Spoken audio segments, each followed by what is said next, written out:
لك ملا نبيل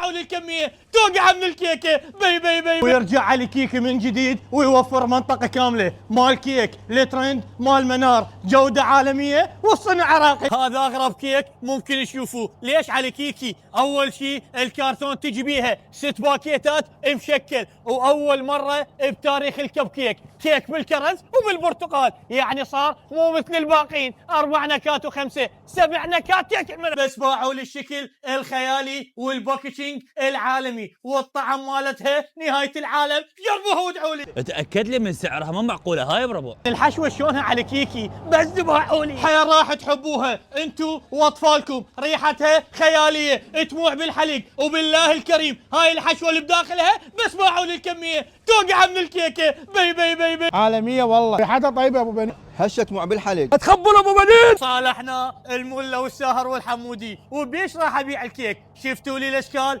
التاريخيه والحشوات العالميه اللي توقع من الكيكه. هذا البوكس ب 24 قطعه راح ابيعه ب5.5، وسعر مدعوم للمحلات واهل الجمل، واللي يريد المنتج وكاله باي محافظه على هاي الارقام للطلب، والكميه خير من الله. دز يا ابو جلده.